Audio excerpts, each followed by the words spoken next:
बुजुर्गों, दोस्तों, नौजवान साथियों, अजीज बच्चों, अस्सलामु अलैकुम वरहमतुल्लाहि वबरकातुह।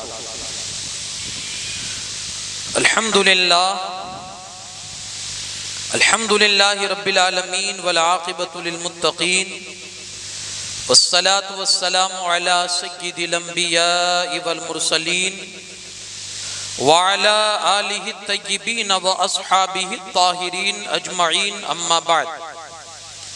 फ़अऊज़ु बिल्लाहि मिनश शैतानिर रजीम, बिस्मिल्लाहिर रहमानिर रहीम। इन्नमा युरीदुल्लाहु लियुज़हिबा अन्कुमुर रिज्सा अहलल बैत व युत्तहिरुकुम तत्हीरा।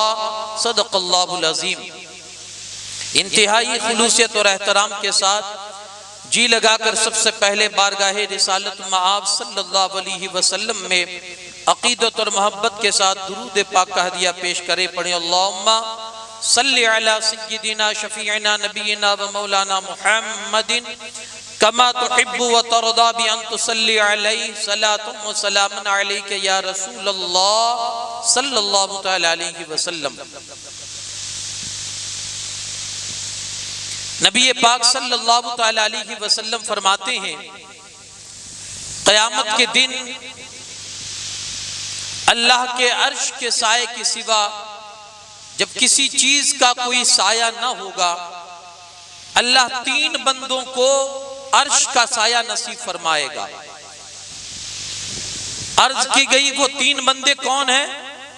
नबी पाक सल्लल्लाहु अलैहि वसल्लम फरमाते हैं, पहला तो वो जो मेरी सुन्नतों को जिंदा करने वाला होगा, जो मेरी सुन्नतों को जिंदा करेगा, अल्लाह उसे अर्श का साया नसीब फरमाएगा।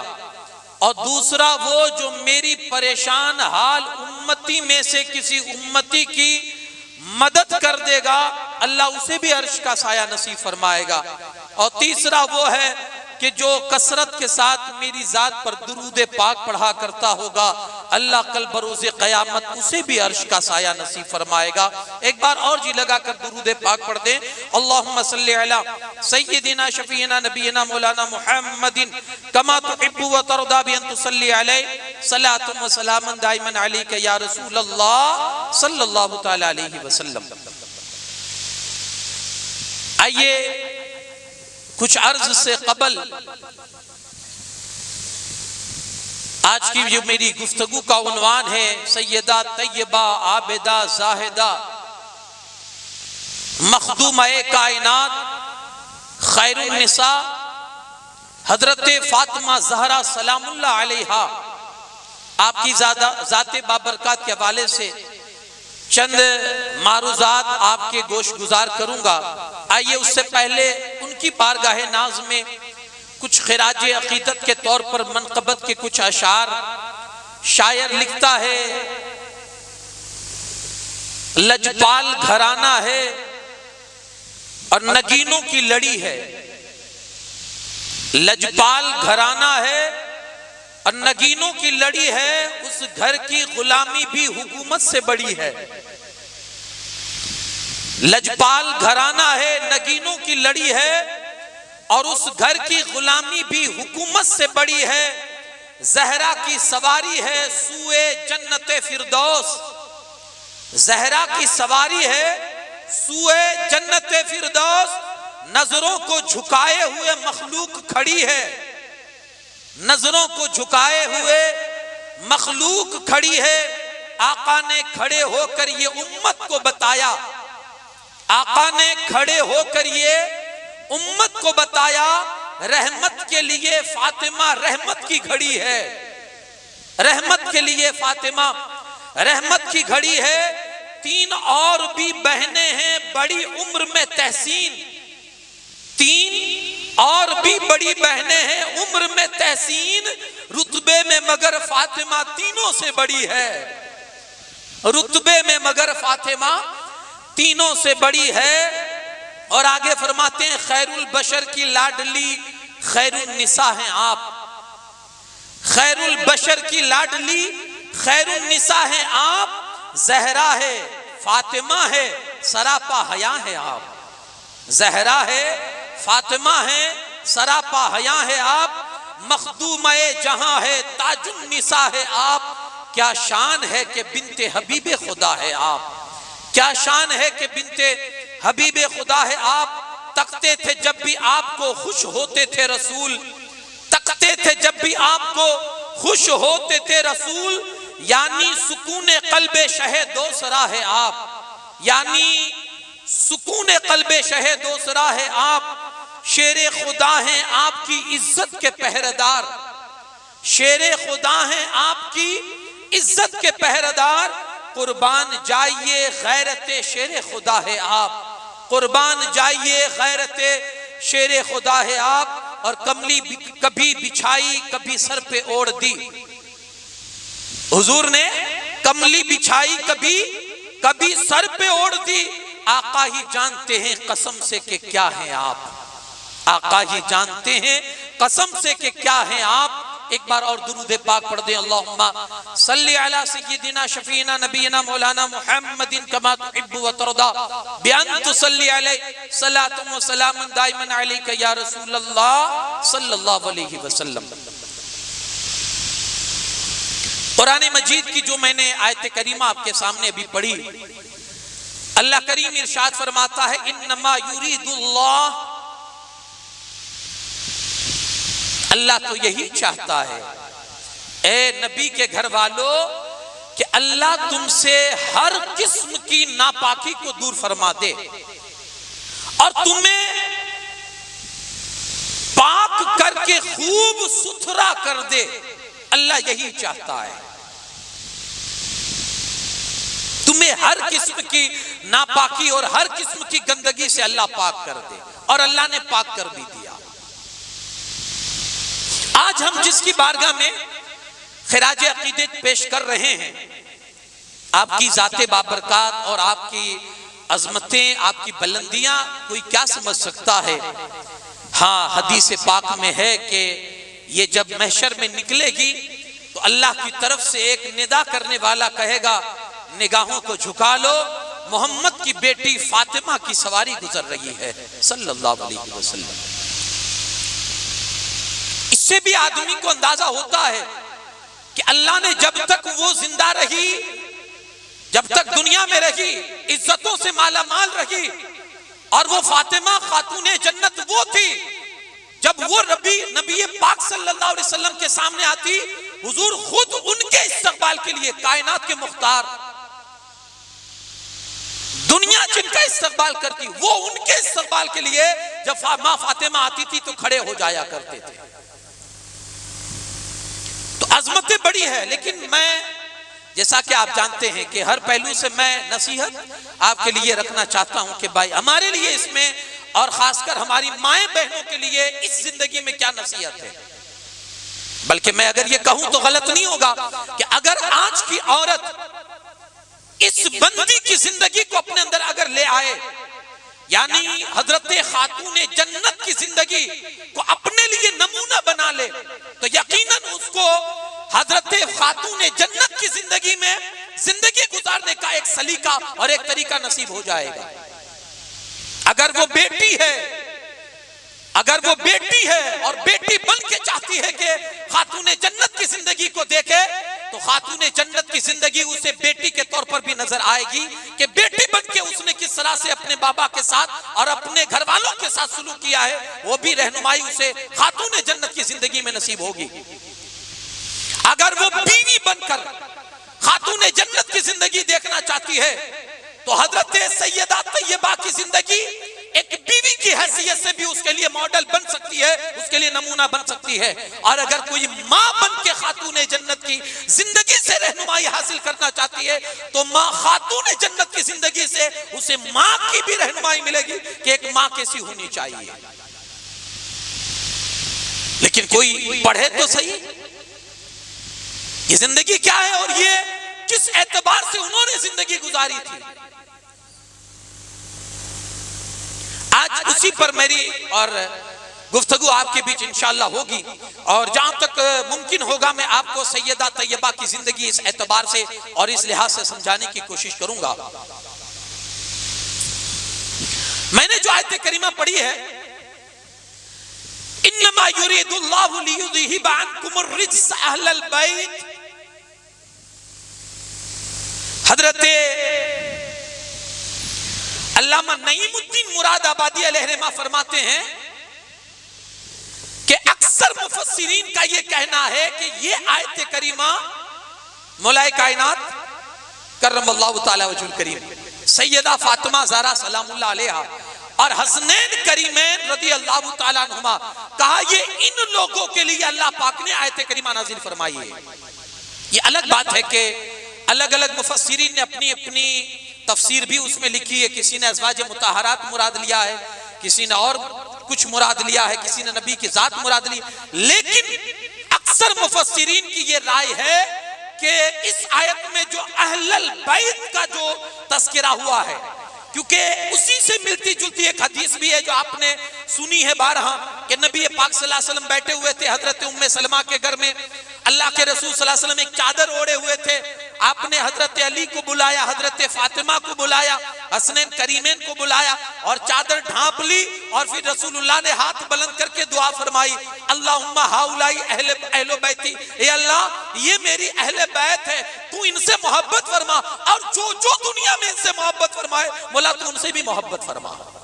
तो उसी से मिलती जुलती हदीस भी है।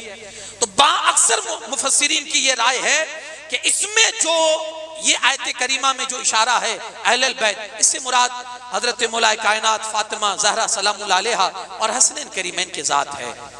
यहाँ एक अकीदे की बात भी बताता चलूं।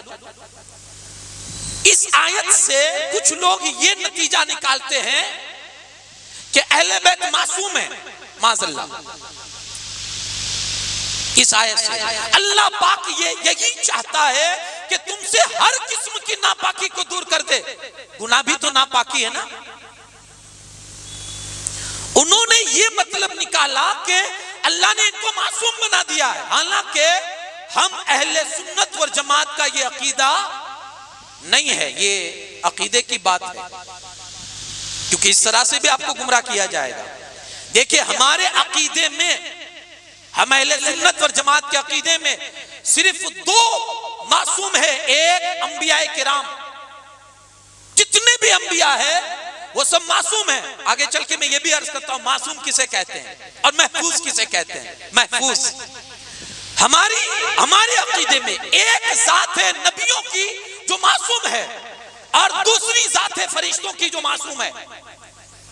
इसके सिवा कोई मासूम नहीं है। हाँ, अल्लाह ने अपने फजलो करम से उनको, किनको, अहले बैत अतहार और सहाबा किराम और बाज वलियों को अल्लाह पाक ने अपने फजल से महफूज फरमाया है। क्या फरमाया है? महफूज। अल्लाह की खास इनायत उनके साथ होती है कि वो गुनाह करते ही नहीं है, वो गुनाह करते ही नहीं है। एक चीज हमेशा याद रखना, मासूम किसे कहते हैं? फरमाया मासूम वो है जो गुनाह ना कर सके, जो गुनाह ना कर सके, और महफूज उसे कहते हैं जो गुनाह ना करे। फर्क समझिएगा। मासूम उसे कहते हैं जो गुनाह ना कर सके और महफूज उसे कहते हैं जो गुनाह ना करे। अल्लाह पाक ने अहले बैत अतहार, साहबाए किराम और बाज वलियों को अपने फजल से ये शरफ बख्शा है, उन्हें गुनाहों से महफूज फरमा दिया है। ये पाक है, कोई गंदगी इनको छू नहीं सकती है, ये पाक है। तो ये हजरत सैयदा तैयबा फातिमा ज़हरा सलामुल्लाह अलैहा, पहले कुछ हदीसें उनकी सीरत तैयबा और आपके हवाले से जो है वो अर्ज करके अपनी गुफ्तगू को आगे बढ़ाऊं और फिर उनके किरदार और उनके अखलाक करीमाना पर गुफ्तगू करें। अल्लामा हजरत अब्दुल्लाह इब्न मसूद फरमाते हैं, हुजूर अलैहिस्सलातु वस्सलाम ने फरमाया, बेशक फातिमा ने अपनी इज्जत, इस्मत और पारसाई की ऐसी हिफाजत की, हजरत फातिमा ने अपनी इफ्फत, अपनी इस्मत, अपनी पारसाई, अपनी पाकीज़गी की ऐसी हिफाजत की कि अल्लाह ने उस पर भी और उसकी आने वाली औलाद पर भी हमेशा के लिए जन्नत को हराम फरमा दिया। ये सदका किसका है? खातून जन्नत सलामुल्लाह अलैहा का। उन्होंने की, यानी उनकी नेकी का जो अज्र है, जो बदला है, जो सिला है, अल्लाह रहती दुनिया तक उनकी औलाद को अता फरमाएगा। इनकी नेकी का बदला, इनकी नेकी का बदला। यारों इसलिए कहा जाता, अभी मैंने बीच किसी तकरीर में कहा था कि शायद कल ही की गुफ्तगू में कहा था कि एक बाप की नेकी 7वीं पुश्त का बाप था और इसकी नेकी 7वीं पुश्त के बाद के औलाद को फायदा पहुंचा सकती है, फायदा पहुंचे। यारो नेकी कर जाओ, पुश्ते पुश्ते तुम्हारी नेक जिंदगी गुजारेगी, इस नीयत से भी नेकी करो। लेकिन इबरत के तौर पर यह हदीस सुना रहा हूं, नबी पाक सल्लल्लाहु अलैहि वसल्लम फरमाते हैं, जो बंदा गुनाह करता है ना, अल्लाह उस पर लानत भेजता है। जो बंदा गुनाह करता है अल्लाह उस पर लानत भेजता है। जानते हैं वो लानत कहां तक पहुंचती है? हदीस में है वो लानत उसकी 7 पुश्तों तक पहुंचती है। एक बंदे की गुनाह की लानत 7 पीढ़ियों तक पहुंचती है, 7 पीढ़ियों तक। तो गुनाह से बचो, नेकी इस नियत से करे कि औलाद को इसका फायदा होगा। और ये यकीनन है कि माँ बाप की औलाद, माँ बाप की नेकियों का फल औलाद में जरूर मुंतकिल होता है, औलाद उसका फल और उसका नतीजा जरूर हासिल करती है। इसलिए भी नेकियां करें। और इसका प्रूफ अगर आपको चाहिए तो हजरत खातून जन्नत की जिंदगी पढ़िए। मेरे मुस्तफा ने फरमाया, उसने हिफाजत की, अल्लाह ने इसकी औलाद पर जहन्नम को हराम कर दिया। उसने हिफाजत की। तो ये भी हमारी जिंदगी में आना चाहिए। बल्कि मुझे इस पर एक वाकया याद आता है कि एक शख्स कहीं तिजारत के सिलसिले में बाहर जाने लगा। अपनी बीवी से आकर कहता है कि मैं बड़े लंबे सफर पे जा रहा हूं, मुझे पलटते न जाने कितना समय लग सकता है, महीने भी गुजर सकते हैं, लेकिन जब तक मैं पलट के ना आऊं घर से बाहर मत निकलना। वो ये कहकर सफर के लिए रवाना हो गया। अब देखिए इत्तेफाक के वो इधर रवाना हुआ सफर पर, और उधर उसी औरत का जिसका शौहर मना करके गया घर से बाहर मत निकलना, उसका बाप बेचारा बीमार हो गया। और बीमारी ने थोड़ी सख्ती पकड़ी, थोड़ा और सख्त बीमार हुआ। वो उस जमाने की खातून थी, डायरेक्ट नहीं गई। यहां तो ये कहेगी औरत के, अबे इस बात में भी शोहर की इजाजत लेनी होगी। मेरा बाप बीमार है, वो मरने के करीब है, वो मर रहा है और मैं शोहर की इजाजत लूं? लेकिन उस जमाने की खातून थी जिन्हें मुस्तफा की सोबत नसीब थी सल्लल्लाहु अलैहि वसल्लम। उसने कासिद को रसूलुल्लाह सल्लल्लाहु अलैहि वसल्लम की बारगाह में भेजा, या रसूलुल्लाह सल्लल्लाहु अलैहि वसल्लम, मेरा शौहर सफर पर है और मुझे मना करके गया है कि घर से बाहर मत निकलना जब तक मैं पलट कर ना जाऊं। लेकिन सिचुएशन यह है कि मेरा बाप बीमार है और मेरा बड़ा दिल करता है कि अपने बाप का चेहरा जाकर देखूं। वो कैसा बीमार है, क्या है, मुझे नहीं अंदाजा है, मैं जाकर अपने बाप से मिलना चाहती हूं। आप क्या मसला बताते हैं, मैं जा सकती हूं शौहर की इजाजत के बगैर? अल्लाह के रसूल सल्लल्लाहु अलैहि वसल्लम ने मुख्तसरन उस औरत को जवाब दिया, अगर अपने शौहर की फरमा बरदारी कर तो उसमें तेरे हक में फायदा है।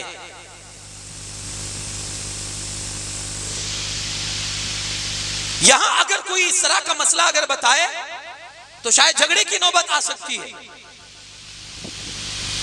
और बहुत सारी ऐसी बेबाक औरतें ऐसी भी होंगी और हमारे समाज में है कि वो डायरेक्ट यही शब्द बोलेगी कि तुम्हारी शरीयत तुम्हारे पास रखो, मैं तो चली। क्योंकि ये हमारा आज का ये मुआशरा है, ये सोसाइटी है हमारी। हुजूर अलैहिस्सलाम ने फरमाया, अगर तू अपने शौहर की इताअत करेगी तो तेरा भला है, तेरा फायदा है। उसने चूं चरा नहीं किया, हुजूर मैं जा सकती हूं कि नहीं? कोई बात नहीं। कुछ दिनों के बाद बीमारी बढ़ती रही, उसके बाप की बीमारी बढ़ती रही, यहां तक कि एक दिन ऐसा आया कि बाप का इंतकाल हो गया। फिर उसने कासिद भेजा, या रसूलुल्लाह सल्लल्लाहु अलैहि वसल्लम अब इजाजत है, बाप मर चुका है, आखिरी दीदार तो कर लो, आखिरी बार चेहरा तो देख लो, न जाने अब कब मुझे वो चेहरा नसीब भी होगा या नहीं। हुजूर आखिरी दीदार है, अब तो करने जा सकती हूं कि नहीं, शौहर मना करके गया है। सुनिए मुस्तफा की तालीम, मेरे आका सल्लल्लाहु अलैहि वसल्लम इरशाद फरमाते हैं, शौहर की इताअत करेगी तेरा भला है, तेरा फायदा है। मान गई, नहीं गई, उसके बाप की तदफीन हो गई, उसके बाप को लोगों ने दफन कर दिया। हुजूर अलैहिस्सलातु वस्सलाम भी उसके बाप के जनाजे में और उसको दफन करने में शामिल थे। अब देखिए, एक बेटी ने शौहर की फरमा बरदारी की, उसका फल और उसका नतीजा और उसका सिला बाप को क्या मिला, वो भी आप मुलाहजा फरमाए। इधर हुजूर अलैहिस्सलातु वस्सलाम उसको दफन करने में शामिल थे, इधर अल्लाह के रसूल सल्लल्लाहु अलैहि वसल्लम उसकी तदफीन से फारिग हुए। सारे सहाबा पलट रहे थे, मुस्तफा करीम सल्लल्लाहु अलैहि वसल्लम मुस्कुराने लगे। सहाबा ने अर्ज की, या रसूलल्लाह सल्लल्लाहु अलैहि वसल्लम, ये मुस्कुराने की वजह क्या है, सबब क्या है कि हमने कभी आपको जनाजे के बाद मुस्कुराते नहीं देखा, आज अगर आप मुस्कुरा रहे हैं तो सबब क्या है। सुने औलाद की नेकियों का फल बाप को क्या मिलता है। मुस्तफा करीम सल्लल्लाहु अलैहि वसल्लम फरमाते हैं, उधर उसकी बेटी ने शौहर की फरमा बरदारी की, इधर इसके बाप को कब्र में अल्लाह पाक ने मगफिरत फरमा दी उसके बाप की। तो ये है, अगर ऐसी तरबियत है तो यकीनन फायदे होते हैं। मां सैयदा तैयबा खातून जन्नत रज़ियल्लाहु तआला अन्हा ने अपनी इस्मत और पाकीज़गी का ख्याल रखा और उसकी हिफाजत की। अल्लाह ने उनकी आने वाली रहती दुनिया तक की औलाद को यह फायदा और यह सिला बख्शा कि अल्लाह ने सबको जहन्नम से आजाद फरमा दिया। ये फल दिया अल्लाह ने। अब उनकी जिंदगी पाक का थोड़ा मुताला करें तो हजरत सैयदा तैयबा खातून जन्नत सलामुल्लाह अलैहा, फातिमा ज़हरा के नाम से आप मशहूर थी, आप वहां यही नाम मशहूर था, हजरत सैयदा फातिमा ज़हरा सलामुल्लाह अलैहा।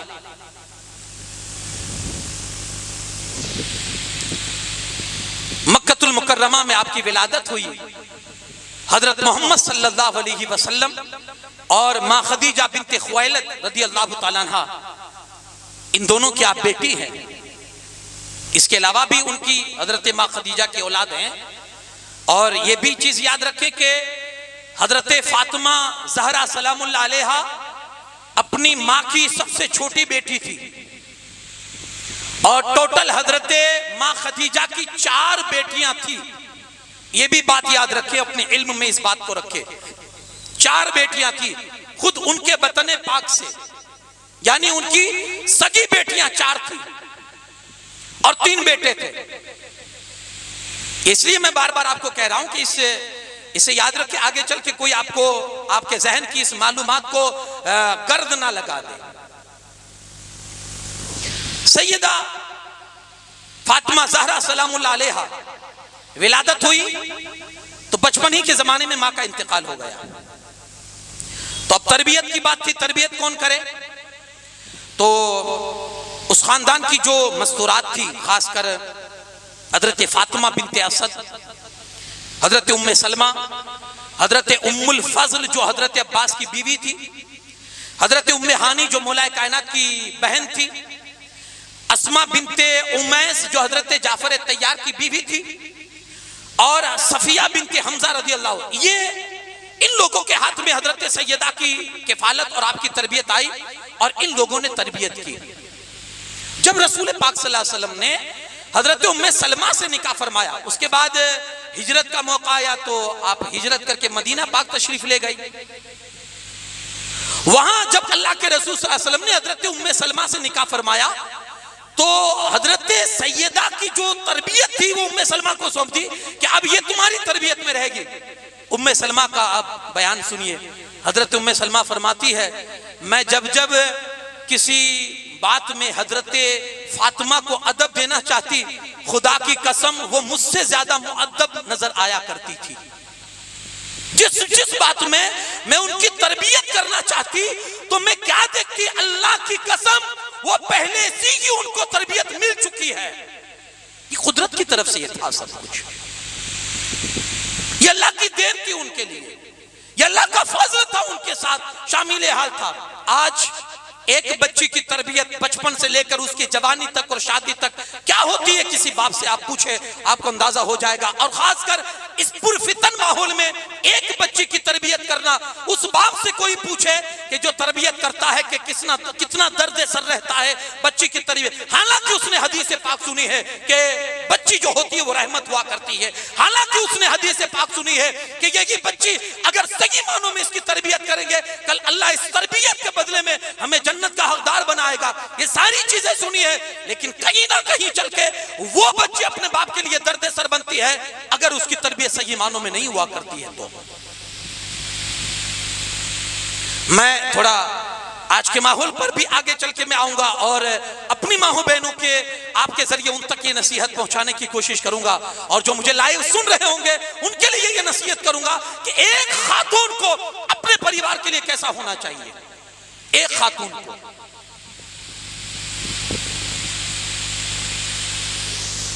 हमारी शरीयत में इसीलिए जोर दिया गया है, औरत की तरबियत और एक बच्ची की तरबियत के लिए इसीलिए जोर दिया गया है कि कल यही औरत मर्द के फंसने का सबब बन जाएगी क़यामत के दिन अल्लाह के बारगाह में।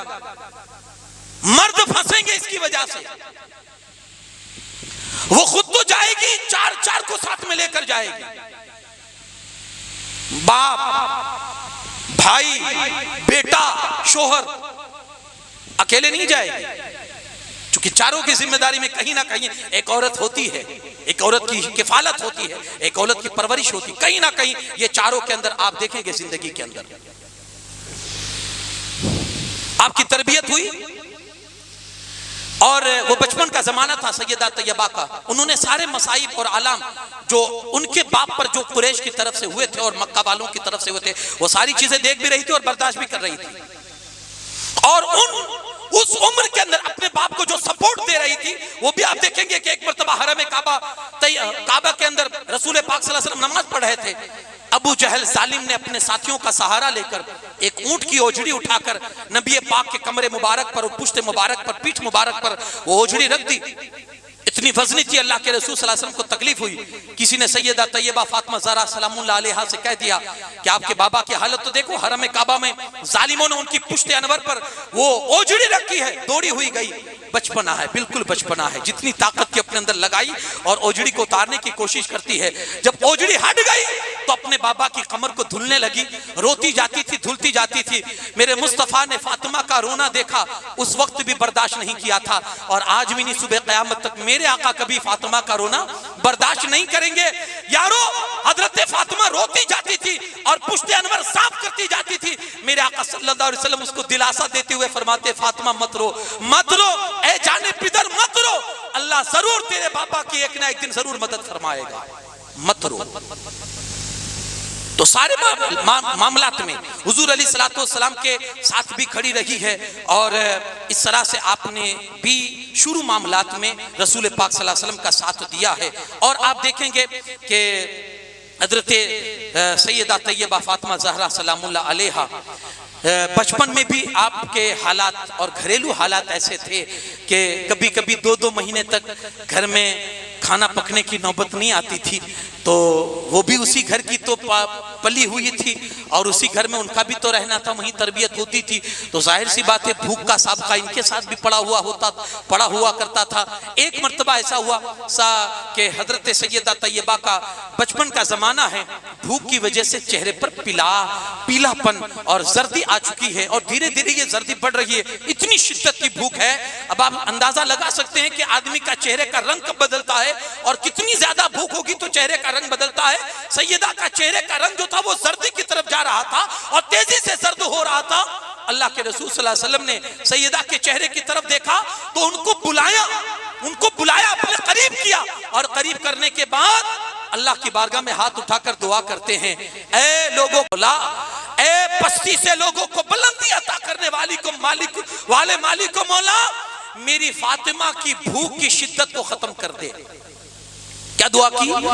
मेरी फातिमा की भूख की शिद्दत को खत्म कर दे। ये कहकर नबी ने दुआ दी।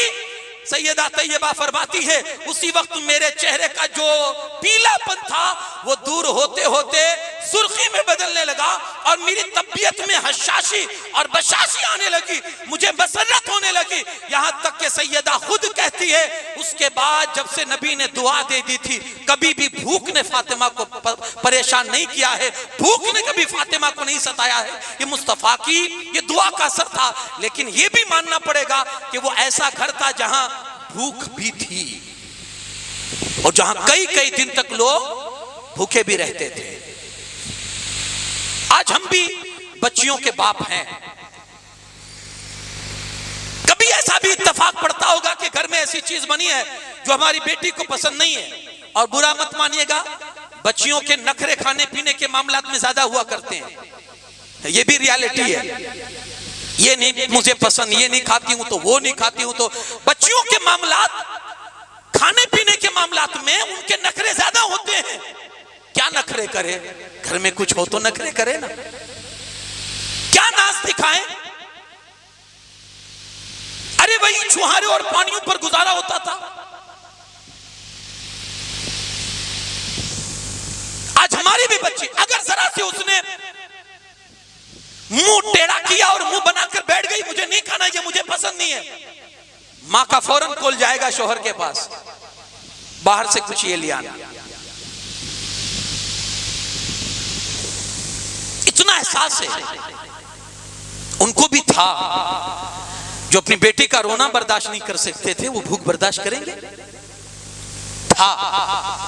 लेकिन ये हमारी लिए कुछ नसीहत भी थी। आदमी के हर दिन बराबर नहीं हुआ करते भाई।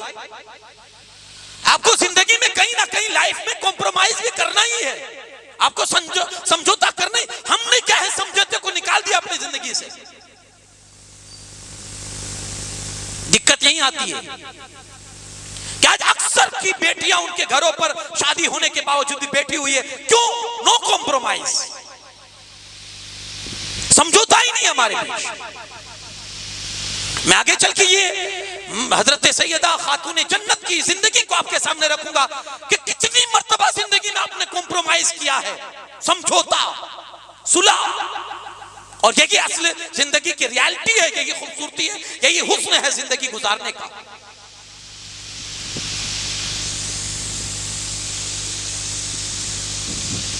अब आप देखें हजरत सैयदा फातिमा ज़हरा सलामुल्लाह अलैहा को,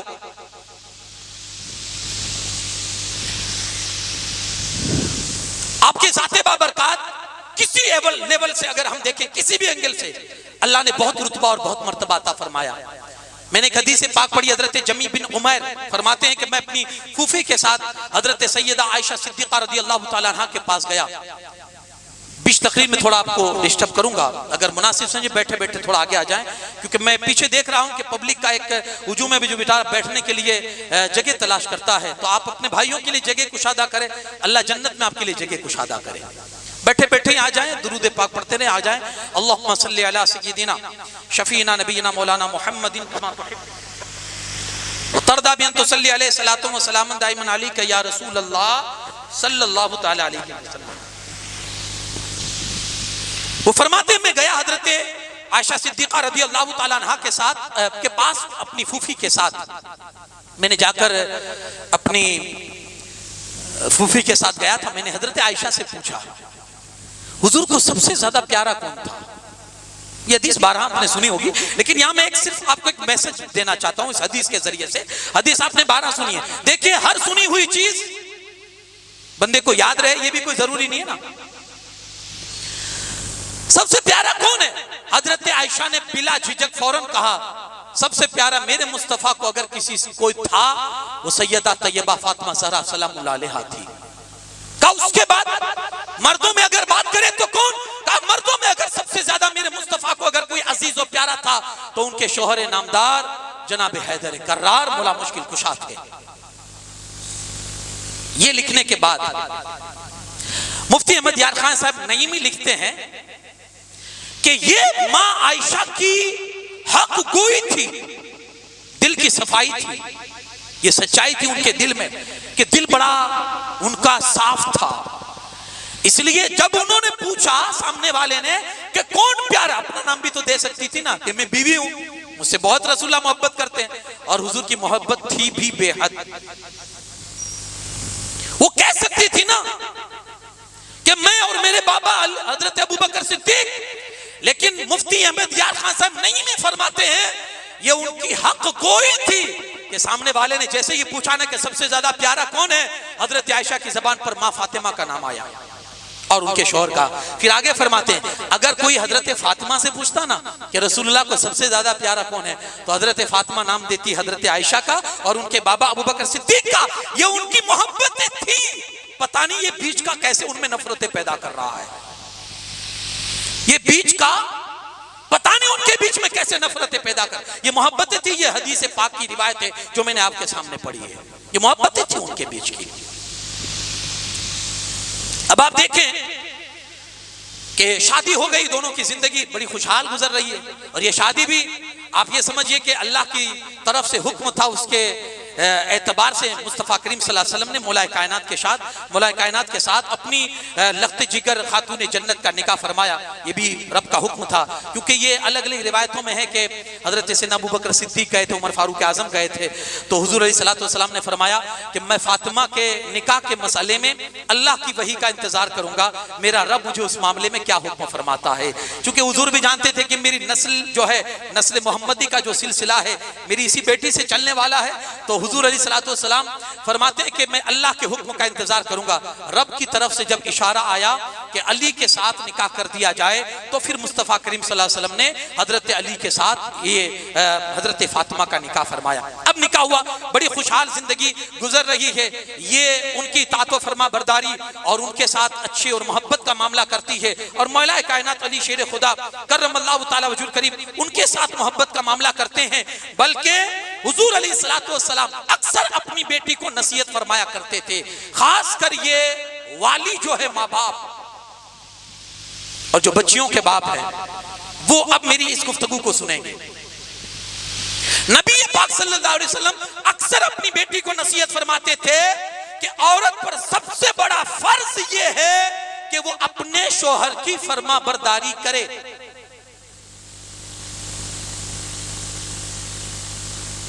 अब उस पर मैं बहुत सारी हदीसें आपको सुना सकता हूं। कुछ सहाबा है, या रसूलुल्लाह सल्लल्लाहु अलैहि वसल्लम ये जानवर आपको सजदा करते हैं तो हम ना करें, हम तो ज्यादा हकदार है ना। हुजूर ने फरमाया नहीं, सजदा अल्लाह के सिवा किसी को हलाल नहीं है। कान खोलकर सुन लीजिए, सजदा चाहे वो ताज़ीम का हो चाहे इबादत का हो, किसी के लिए हलाल नहीं है। अगर आप इबादत के लिहाज से सजदा करते हैं किसी गैरुल्लाह को, अल्लाह के सिवा को, तो आप सीधे इस्लाम से बाहर। और अगर ताज़ीम के तौर पर भी आप सजदा करते हैं तो ये हराम है, आप गुनहगार होते हैं। हमने बहुत से लोगों को देखा है, वो दरगाह पर मजार पर जाकर सीधे जाकर सजदे में चले जाते हैं। हराम, अशद हराम। ये कोई दरगाह वाला आपको नहीं कहेगा, बुरा मत मानिएगा। और अगर कोई दरगाह से कांटेक्ट रखने वाला हो तो भी मुझे माफ कीजिएगा, लेकिन ये इस्लाम है, ये शरीयत है, आप तक पहुंचाना हमारी जिम्मेदारी है। ये कोई नहीं कहेगा आपको कि ये हराम है। जो सजदा करते हैं, डर ये लगता है हमारी नजरों के सामने भी सजदे होते हैं, लेकिन हिम्मत नहीं होती कि उसको पकड़ के कह लिया जाए, क्योंकि आज लोगों के पास सेंस नहीं है, अक्ल नहीं है। वो फौरन लड़ाई करने के लिए तैयार हो जाएंगे, और वो लड़ाई करेंगे तो दरगाह के जो जिम्मेदारान है वो तो फिर बढ़ चढ़ के हिस्सा लेंगे। हराम नहीं चाहिए। आप सीखे ना भाई, हुक्म यही है। क्या हुक्म है? किसी भी अल्लाह वाले के पास जाओ, जैसे जिंदगी में जाते हो जाकर चिपक जाते हो क्या? डायरेक्ट जाकर सजदा करते हो? नहीं, उनको जिंदा समझो कि वो सामने बैठे, वो अपनी कब्र अनवर में बैठे, आपको देख रहे हैं, आपको सुन रहे हैं, आपको समझ रहे हैं, आपको पहचान रहे कि मेरा चाहने वाला आया है। जाइए, जाकर सीधे अस्सलामु अलैकुम पैरों की तरफ से जाएं और किबला की तरफ जाकर बैठ जाएं। जो आपको दुरूद, तस्बीह, जिक्र, अज़कार, कुरान मजीद जो कुछ पढ़ना पढ़िए, इसाले सवाब उनको कीजिए, जो तरीका है हमारे अहले सुन्नत व जमात का इसाले सवाब करने का। और फिर उनके वसीले से अल्लाह के बारगाह में दुआ कीजिए, अल्लाह जरूर उनके वसीले से मांगी हुई दुआ आपकी कबूल फरमाएगा। चूमना भी जरूरी नहीं है, दरगाह को चिपकना भी जरूरी नहीं है। अब ये अलग अलग जितने मतलब लोगों की देखा देखी में जितने मज़ारात पर लोगों की हाजिरी होती है, जितने तरीके राइज होते हैं, और ख़ासकर हमारे अजमेर वगैरह का जो माहौल आप देखेंगे तो वहाँ तो ज़बरदस्ती भी सजदे में आपको डाला जाता है, बल्कि उन्होंने वो नक्शा ही ऐसा बनाया है जो जाली मुबारक है उसका, कि आपको झुके बगैर अंदर आप जा ही नहीं सकते हो, झुके बगैर आप अंदर जा ही नहीं सकते हो। तो ऐसा मसला है ये, तो बेहतर यही है कि आप दूर से सलाम करें, बैठ जाएं, जो पढ़ना है पढ़ें, साले सवाब करें, उनके वसीले से दुआ करें और फिर वापस सलाम करके निकल जाएं, बेहतरीन तरीका है। जैसे जिंदगी में मिलते थे ऐसे मिलो और चले जाओ। ज़िम्नन बात आई इसलिए अर्ज कर दी। तो मैं अर्ज कर रहा था कि अल्लाह के रसूल सल्लल्लाहु अलैहि वसल्लम से ये पूछा गया, हुजूर हम सजदा ना करें आपको? अल्लाह के रसूल सल्लल्लाहु अलैहि वसल्लम फरमाया, अल्लाह के सिवा किसी के लिए सजदा हलाल नहीं है। अगर सजदा हलाल होता तो मैं एक औरत को हुक्म देता कि वो अपने शोहर को सजदा करे। ये नसीहत बाप अपनी बेटी को करके उसके दिल में उसकी शोहर की जगह बनाए। हमारा दस्तूर क्या है? फोन आया, बच्ची गई, अभी 1 महीना हुआ है, 2 महीने हुए हैं, अभी नया संसार जुड़ा है, फोन आया, अब्बू बहुत टेढ़े चल रहे हैं अभी, और ये हो रहा हुआ। अरे बेटी तू घबराती क्यों है? अरे उसकी टांगे तुड़वा देता हूं। अब ये जो भाषा आप अपनी बेटी के सामने बोलेंगे, दिल पर हाथ रख के बताइए, उससे उसके दिल में शौहर की अजमत पैदा होगी या बेइज्जती या बेअदबी? अब थोड़े वाकया सुन लीजिए, जिंदगी उनकी भी थी ना, अब थोड़े वाकया सुन लीजिए हजरत सैयदा तैयबा फातिमा ज़हरा सलाम अलैहा का। फिर आप देखें कि एक बाप को अपनी बेटी का घर कैसे चलाना चाहिए। अब वो आप देखें तो एक दफा दोनों में थोड़ी मामूली रंजिश हो गई, और ये होता है हर घर में कुछ ना कुछ। जरूरी नहीं है कि शौहर बीवी की हर हाँ में हाँ मिलाए, और ये भी जरूरी है कि बीवी शौहर के हर हाँ में हाँ ही मिलाती है। कभी तो इख्तलाफ की सूरत बनी पड़ेगी, मामूली रंजिश हो गई, झगड़ा हो गया। अल्लाह के रसूल सल्लल्लाहु अलैहि वसल्लम को जब इस बात का पता चला तो हुजूर गए घर पर, और जाने के बाद जब हुजूर जब घर में गए ना, सहाबा भी थे साथ में, हजरत फातिमा ज़हरा सलाम अलैहा के घर में हुजूर गए ना, वो चेहरा जलाल से हुजूर का वो मलाल में भी था, और हुजूर जैसे गमगीन लग रहे हो ऐसा हुजूर का चेहरा बना हुआ था। अंदर गए, दोनों के बीच समाधान और सुलह कराई, और फिर जब बाहर आए ना तो मुस्कुराते हुए बाहर आए। अंदर गए थे तो परेशान और गम में गए थे, लेकिन बाहर आए ना तो मुस्कुराते हुए आए। साहबा ने अर्ज़ की, या रसूलुल्लाह सल्लल्लाहु अलैहि वसल्लम ये मुस्कुराना कैसा? पहले हमने देखा था थोड़ा गम का माहौल था चेहरे पर, और जब निकल रहे तो मुस्कुरा रहे। अल्लाह के रसूल सल्लल्लाहु अलैहि वसल्लम की जुबान सुनिए, मेरे मुस्तफ़ा सल्लल्लाहु अलैहि वसल्लम फरमाते हैं, चूंकि मैंने उन दोनों के दरमियान सुलह और सफाई करवाती है जो मुझे बहुत प्यारी है। नबी को क्या प्यारा है? कॉम्प्रोमाइज, सुलह, समझौता। हम 1-2 मर्तबा करवा के थक जाते, बार बार कौन करने जाए? अब वो चलाना ही नहीं चाहता, इसीलिए तो ऐसी बार बार की नौबतें आती है। हम ये कहकर इग्नोर करते हैं, और फिर नौबत आ जाती है कि भाई अब ये घर नहीं चल सकेगा, अब छूटे छेड़े करो, उसको तलाक दिलवा लीजिए, वो करवा लीजिए, ये करवा लीजिए, बच्ची का घर तोड़वा के बैठ जाते हैं। और समाज इतना सख्त हो चुका है मेरा कि फिर वही बच्ची अपने बाप की चौखट पर बैठे बैठे जिंदगी काटती है। उससे पूछिए कि कैसे काटती है जिंदगी? मर जाती है, लेकिन समाज उसे शादी के तौर पर देखना पसंद नहीं करता है। सर्वे कीजिए अपने समाज का, सर्वे कीजिए आप अपने समाज का। कितनी बच्चियां हैं कि जिनका घर 1 साल 2 साल 3 साल चला है, अब वो तलाक लेकर अपने घर में बैठी हुई है। क्यों? क्योंकि हमारा समाज अब उस बच्ची को दूसरे निकाह में देखना पसंद नहीं करता है। नहीं है उसकी जरूरत है, आप उसको रोटी दे सकते हो, आप उसको कपड़ा, बेहतरीन से बेहतरीन कपड़ा आप उसको पहना सकते हो, उसकी जिंदगी का हर सहूलत उसे आप दे सकते हो। लेकिन कुछ चीजें हैं जो उसकी जिंदगी का तकाजा है, आप नहीं पूरी कर सकते। अगर वो हलाल तरीके से नहीं पाएगी तो शैतान उसको मजबूर करेगा हराम तरीकों से लेने के लिए। बहुत सिंपल, मेरे मुस्तफा करीम सल्लल्लाहु अलैहि वसल्लम ने बहुत सिंपल मुआशरा बना दिया था, सोसाइटी बना दी थी। एक तलाक हुई, इद्दत गुजारने के बाद दूसरे से निकाह, बेझिझक निकाह कर लेती थी। हमारा समाज क्या कहता है, अगर कोई कर भी लेना तो पीछे वालों की कमेंट क्या होती जानते हैं, टिप्पणी क्या होती है पीछे वालों की, अच्छा पहला नहीं चला सकी तो दूसरा क्या चलाएगी। अरे भाई तू इतना जालिम है, किसी की बच्ची का घर बस रहा है और तू इस तरह की कमेंटें कर रहा है। तुझे तो खुश होना चाहिए कि तेरी कौम की एक बच्ची है जिसको ठिकाना मिला है, जिसको आसरा मिला है, तुझे तो खुश होना चाहिए था। एक ही सबब है, निकाह को आसान करो और मत बिठाओ अपनी बच्ची को अपने घर पर, अगरचे वो तलाक वाली हो, अगरचे वो बेवा हो, बेवा कोशिश करो उसका दूसरी, और इसको आम करो, इसको आम करो। खुराफात बुराइयां समाज से निकलेगी, बड़ी तेजी के साथ निकलेगी अगर मुस्तफा करीम सल्लल्लाहु अलैहि वसल्लम की वो सोसाइटी वाली जो रस्में थी, जो हुजूर अलैहि सल्लल्लाहु अलैहि वसल्लम ने जो हमें तरीके बताए थे, उस तरीके पर अगर हम अमल करना शुरू कर देंगे। और सुने, एक मर्तबा रंजिश हुई, हजरत फातिमा सलामुल्लाह अलैहा शिकायत लेकर हुजूर अलैहि सल्लल्लाहु अलैहि वसल्लम के पास आ रही है। मौला अली भी पीछे पीछे आई, बाबा से शिकायत करने लगी, ये हो रहा वो हो रहा, ये वो कर रहे, ये वो कर रहे हैं। मौला अली भी पीछे खड़े हैं। अब सुने एक बाप की नसीहत बेटी को। अल्लाह के रसूल सल्लल्लाहु अलैहि वसल्लम फरमाते हैं, बेटी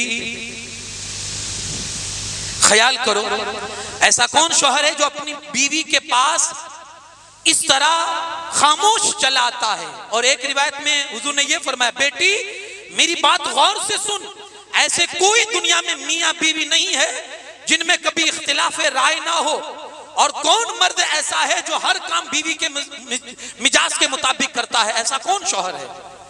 घर है, बर्तन है, आवाजें आएगी, कभी ना कभी तो बर्तन की आवाजें बजेंगे, बर्तन आवाजें आनी है, घर है, होता रहता है, रंजिशें होती रहती है। अल्लाह के रसूल सल्लल्लाहु अलैहि वसल्लम ने फिर दोबारा सुलह करवा कर दोनों को अपने घर खुश करके अपने घर से भेजा।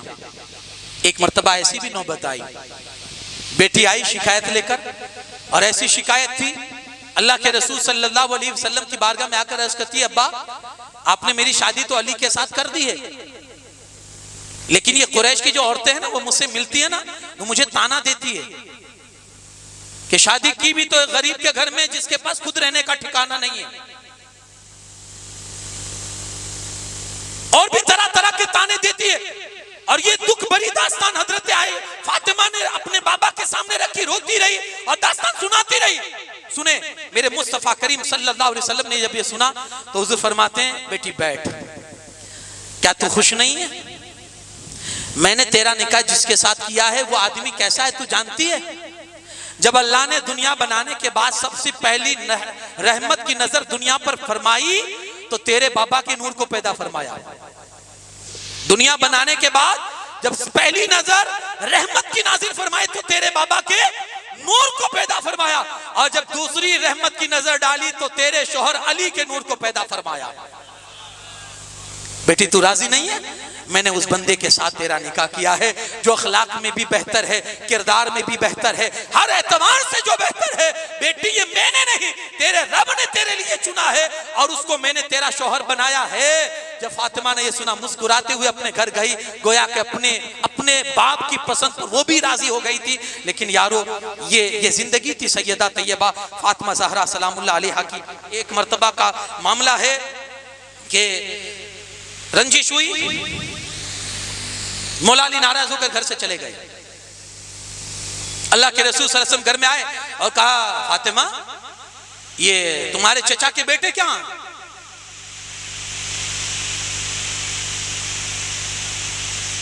फातिमा मेरे चचा के बेटे का अली कहां है? हजरत फातिमा अर्ज करती है, या रसूलुल्लाह सल्लल्लाहु अलैहि वसल्लम वो थोड़ा झगड़ा हो गया, मामूली रंजिश हो गई है, तो नाराज होकर गुस्से में वो निकल कर कहीं चले गए, पता नहीं कहां गए। अल्लाह के रसूल सल्लल्लाहु अलैहि वसल्लम ने एक सहाबी से कहा, जरा जाकर तलाश करो अली कहां है। वो पता नहीं वो सहाबी को भी क्या कि शायद वो भी अली की फितरत से वाकिफ थे और अली का नेचर जानते थे। वो सहाबी सीधे मस्जिद में पहुंचे, देखा मौला अली सो रहे हैं, जहन दे रहे हैं मौला अली।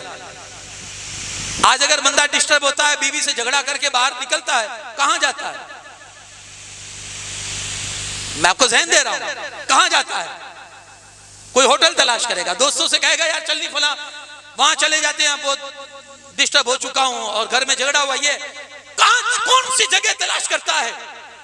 और मौला अली ने कौन सी जगह तलाश की? सीधे गए कहां? अल्लाह के घर में, क्योंकि वो जानते थे कि जहां बेसुकूनों को सुकून नसीब होता है वो अल्लाह का घर हुआ करता है। गए सीधे मस्जिद में, साहबी ने देखा सोए हुए हैं, हुजूर को आकर बताया या रसूल अल्लाह सल्लल्लाहु अलैहि वसल्लम, मौला अली तो मस्जिद में आराम कर रहे हैं। अल्लाह के रसूल सल्लल्लाहु अलैहि वसल्लम खुद बनफ्से नफीस हुजूर खुद तशरीफ ले गए और जाकर देखा मौला अली आराम से सोए हुए हैं। वो चादर जिस्म से थोड़ी हट चुकी है ना, तो मिट्टी के निशानात, वो कंकरियों के निशानात मौला अली के जिस्म पे पड़ चुके हैं, मिट्टी पर बैठने की वजह से और सोने की वजह से। अल्लाह के रसूल सल्लल्लाहु अलैहि वसल्लम मौला अली के जिस्म से मिट्टी साफ करते जा रहे थे और फरमाते थे कुम या अबा तुराब, ए अबू तुराब खड़े हो जाओ, ए अबू तुराब खड़े हो जाओ। वहां से हाथ पकड़कर मौला अली का घर लाए और घर लाने के बाद दोनों में समझौता करवाया, सुलह करवाई और फिर खुश होकर नबी पाक सल्लल्लाहु अलैहि वसल्लम उनके घर से निकले। एक बाप के लिए अपनी बेटी के तय क्या किरदार होना चाहिए, उसके घर को कैसे बचाना चाहिए, उसके घर को आगे कैसे बढ़ाना चाहिए, ये अगर सीखना है तो कोई मोहम्मद सल्लल्लाहु अलैहि वसल्लम की जिंदगी यकीनन पढ़े। हजरत खातून जन्नत के हवाले से मेरे मुस्तफा करीम सल्लल्लाहु अलैहि वसल्लम का किरदार क्या था कि जब जब हजरत फातिमा मौला अली की शिकायत लेकर आया करती थी, मेरे मुस्तफा करीम सल्लल्लाहु अलैहि वसल्लम का किरदार ये होता था, फातिमा को बिठाकर मौला अली की तारीफ किया करते थे। हजरत फातिमा को बिठाकर मौला अली ये तारीफ क्यों करते थे? ताकि बेटी के दिल में जितनी मोहब्बत शौहर की होगी उतना उसका घर आबाद होगा, उतना घर आबाद होगा। थोड़ा समाज को भी आप, हमारा समाज इस मसले में बड़ा सख्त हो चुका है और शायद कोई ऐसी लड़की होगी जिसको ससुराल अच्छा मिलता है, ये भी हकीकत है ना। या शायद कोई ऐसी लड़की होगी जो कुछ दिनों के बाद अपने ससुराल की तारीफ करे और अपने ससुराल के साथ रहना पसंद करे। कमी कहां, दिक्कत कहां, गलत कौन है? वो सास, उसका ससुर, उसके ननद, उसके देवर, गलत कौन है? आखिर हर जाने वाली लड़की, हर जाने वाली ब्याह करके शादी करके जाने वाली लड़की को अपना ससुराल क्यों चुभता है और इसका हल क्या है? इसी तरह का एक वाकया है कि एक बच्ची अपने मैके आती है, शादी हुई थी, कुछ महीनों के बाद अपने घर में वापस आई। माँ ने देखा कि थोड़ा चेहरा उतरा हुआ है और गमगीन लग रही है बेटी। माँ तो माँ होती है, बिन बताए भी कभी कभी समझ जाती है, उनको चेहरे भी पढ़ना आता है, क्योंकि 20 साल 21 साल माँ ने वो चेहरा पढ़ा होता है, बहुत नजदीक से पढ़ा होता है। माँ समझ जाती है, समझ गई कि बेटी को कोई टेंशन है, कोई दिक्कत है और ससुराल की कोई तकलीफ है, ऐसा महसूस हुआ। माँ ने पूछा, लेकिन बेटी ने दूसरे लोगों के सामने तो इग्नोर कर दिया और कहा कुछ नहीं, बस ऐसे ही माँ, वो थोड़ी तबीयत डिस्टर्ब है इसलिए ऐसा हो सकता है कि आपको मेरे चेहरे पर ऐसी गमगीनी दिखे, वरना कोई मसला नहीं है। एक दिन माँ उसको अकेले में ले गई, बेटा बता तो सही क्या मसला है, परेशानी कोई ससुराल में? बेटा दिल खोल के बोल, तुझे जो तकलीफ है बोल, मैं हूं ना तेरी माँ, तेरे लिए सॉल्यूशन दूंगी, तुझे इलाज दूंगी, मसला क्या है? अब उसने अपनी भड़ास निकाली। मैं क्या बताऊं, जब से गई हूं सुकून का सांस नहीं है। ससुर जो है मेरे ससुरा, वो तो बड़े बेहतरीन है, इंसान है, बड़े नेक इंसान है, लेकिन सांस ने नाक में दम कर दिया है। इतना टक टक है सांस का कि सांस नहीं लेने देती है। कभी कभी मुझे ये दिल में ऐसा एहसास होता है मां कि या तो इसका गला घूंट के इसको मार दूं या खुद मर जाऊं। इतना टेंशन देती है सांस, एक लम्हे सुकून नहीं देती है। तू ऐसी है, तू वैसी है, तेरा ये खाना ऐसा है, तेरा ये चीज ऐसी है। माँ ने पूरी उसकी भड़ास सुनी, कहा बेटी और भी कुछ है? कहा नहीं। अब माँ समझाने पर आई, बेटा देख, अगर तू मार देगी तो क्या होगा, जेल जाएगी, और खुद मर जाएगी तो उसमें तेरा क्या फायदा है? तो कहा माँ मुझे कोई इलाज भी तो नहीं दिखता कि करूं क्या, थक गई हूं, आजिज़ आ चुकी हूं इसके रोज के टक टक से। आज यही तो समस्या है ना हर घर की। शायद बेटी की यही शिकायत होती है जब वो अपने मैके में आती है, हमेशा टक टक करती है, हमेशा टोक टोक करती है। क्या है ये? माँ ने कहा बेटी ये कोई सॉल्यूशन नहीं है तेरा कि तू उसको मार दे या खुद मर जा। तो कहा माँ फिर मैं क्या करूं? कहा बेटी मैं तुझे एक दवा देती हूं, पॉइजन, जहर। तुझे क्या करना है, रोज अपनी सास के खाने में थोड़ी थोड़ी मात्रा में ये जहर डालना है। थोड़ा थोड़ा इसलिए कि एक साथ दे देगी तो लोग तुझ पर डाउट करेंगे कि इसी ने मारा होगा, और धीरे धीरे देगी तो तकरीबन 6 महीने के अंदर, ये 6 महीने का प्रोसेस है, 6 महीने के अंदर तेरी सास मर जाएगी और तुझे छुटकारा मिल जाएगा। हाँ तो वो खुश हो गई। माँ जल्दी से बचा, बता वो दवाई कौन सी, वो जहर कौन सा, पॉइजन कौन सा है? माँ ने कहा सुकून रख, बताती हूं, लेकिन एक शर्त है। कहा क्या? कहा बेटा इन 6 महीनों में तुझे तेरे अखलाक सुधारने होंगे और तुझे एक बेहतरीन बहू बन के घर में रहना पड़ेगा। जो सांस कहे हाँ में हाँ, उसके लिए तुझे बिल्कुल जमीन हो जाना पड़ेगा। जैसे तू उसकी बेटी है, वो तेरी सगी माँ है, वो गालियां दे तो भी तू हंसना, वो डांटे तो भी तू हंसना, वो तुझे चुड़ैल कहे तब भी तू मुस्कुराना, उसकी हर बात को अपने दिल पर लेके रखना और जरा भी ऊंची आवाज नहीं, इतनी मोहब्बत से पेश आना कि उसको शक ना हो सके कि तू जहर दे रही है उसको। क्योंकि तेरा रवैया अच्छा होगा तो घर वाले को भी शक नहीं होगा ना तुझ पर कि नहीं ये तो बहुत मोहब्बत से रहती थी, तो हर गम उठाती थी, ये तो सास की हर बुराई को बर्दाश्त करती थी। ये 6 महीने में तुझे अपने अखलाक सुधारने होंगे और एक बेहतरीन बहू बन के रहना होगा। तो बेटी कहती है माँ 6 महीने की बात है ना, चलो किसी तरह करके मैं एडजस्ट कर लूंगी, लेकिन वो दवाई दो माँ। माँ ने वो पुड़िया निकाल कर दवाई दी, गई अपने ससुराल में। अब उसने अपना रूटीन चालू किया, रोज थोड़ी थोड़ी मात्रा में जहर मिलाकर वो अपनी सास के अंदर दे रही थी और बड़ी खुश थी कि 6 महीने के बाद ये बला जाएगी। रोज थोड़ा पॉइजन, रोज थोड़ा पॉइजन, लेकिन साथ में उसने अपना नेचर भी बदल लिया। अब संस्कारी बहू बन गई, संस्कारी बहू। जो सास कहती है हाँ, तो जब वो संस्कारी बनी ना तो इधर से इसकी सास का रवैया भी बदला। सास ने देखा यार इतनी चेंजेस इसके अंदर आ चुकी है, तो अब मुझे भी इसकी इज्जत करनी चाहिए। तो अब क्या होने लगा जानते हैं? कुछ महीनों में अब सास हर काम उससे पूछ के कर रही, बेटा ये करना है, बेटा ये खाना बनाना है, बेटा कौन सा खाना बनाई, बेटा कौन सा कपड़ा चाहिए, बेटा कहीं घूमने जाना है, बेटा ये, यानी हर काम उससे पूछ के। अब वो भी हैरत में कि यार इसका तो पूरा रवैया चेंज हो चुका है, उसका तो पूरा रवैया चेंज हो चुका है। ये तो अब दिन ब दिन जैसे पॉइजन दे रही हूं ये सुधरती जा रही है, उधर मौत के करीब जा रही है, इधर सुधरती जा रही है। थोड़ा ये भी टेंशन हो रहा था कि मर भी जाएगी और ये खुशी भी हो रही थी कि सुधर रही है। अब जब कुछ महीनों के बाद वापस मैके जाना हुआ उस बेटी का, माँ ने कहा बेटी क्या हाल है? कहा माँ वो मामला तो बड़ा परफेक्ट चल रहा है, और जैसा आपने कहा था उसी हिसाब से डोज मिल रहा है उनको, और मैं धीरे धीरे वो जहर भी पहुंचा रही हूँ, लेकिन माँ एक टेंशन आ गया। कहा क्या? कहा माँ उसका तेवर बिल्कुल बदल चुका है, वो बहुत अच्छी हो गई है, और जैसे तू रखती है उससे कहीं ज्यादा वो मुझे रखती है, बिल्कुल बेटी की तरह, और बहुत मोहब्बत से रह रही है मेरे साथ। अब तो दिल ये कहता है कि वो 100 साल जिए, अब तो दिल ये कहता है कि वो 100 साल जिए। लेकिन माँ बार बार वही टेंशन मुझे सताए जा रहा है कि अभी 6 महीने में निपट जाएगी, अभी 6 महीने में चल बसेगी। दवाई दी है जो मैंने जहर दिया है, काश मैं जहर ना देती तो अच्छा होता। माँ मुस्कुराने लगी, कहती है माँ बेटा मैं भी तेरी माँ हूं, वो कोई जहर नहीं था, वो सिर्फ शक्ति की दवा थी जो मैंने तेरी सास को देने के लिए दी थी। दरअसल बात ये थी बेटा, तूने अपना नेचर बदला, तेरे घर वालों का नेचर खुद ब खुद बदल गया। तूने अपने अखलाक चेंज किए, यानी सख्त तो तू थी, गलती तुझ में थी, और तू अपने ससुराल में गलतियां ढूंढनी थी, कभी ससुर में कभी देवर में, तू इनमें गलतियां ढूंढ रही थी। गलतियां खुद तुझ में थी, जब तेरी गलती सुधर गई सामने वालों की गलतियां भी सुधर गई।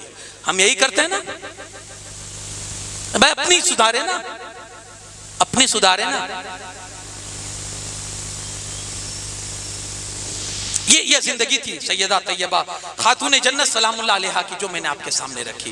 कैसा किरदार होना चाहिए एक बाप को अपनी बेटी के लिए, कैसा होना चाहिए? खुदारा बचाइए अपनी बेटियों के रिश्तों को, खुदारा बचाइए अपनी बेटियों के घरों को। आज बड़ी तेजी के साथ घर टूट रहे हैं, बड़ी तेजी के साथ हमारी बेटियां फिर से अपने माँ बाप के घरों की जीनत बन रही है और बैठे बैठे अपनी जिंदगियों को तमाम कर रही है।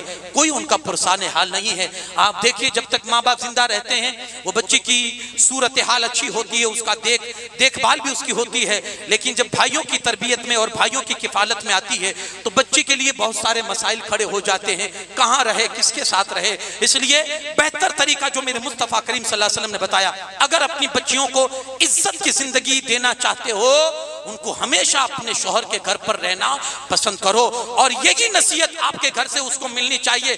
बेटा जा रही है, जा, अल्लाह का वसीला तुझे, तू अल्लाह की हिफाजत में रहे हमेशा, ये दुआ भी दे।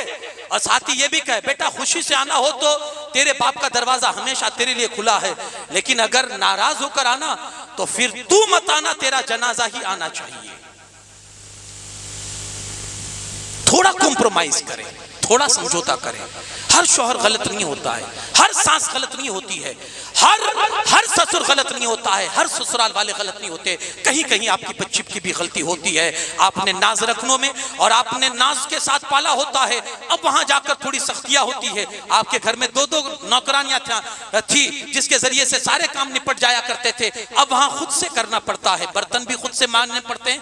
बल्कि यारो, ये हमें सैयदा तैयबा की जिंदगी से ये रहनुमाई भी मिलती है। अपने हाथों से चक्की पिसा करती थी, अपने हाथों से सारे घर का कामकाज, बच्चों की परवरिश भी है और ये सब कुछ काम भी है। एक दफा तो ऐसा हुआ, आखिरी बात है, मौलाए कायनात फरमाते हैं कि सख्त उनको बुखार आई और पूरी रात बेचैनी में तड़पती रही। हजरत सैयदा तैयबा पूरी रात बेचैन रही, नींद नहीं आई।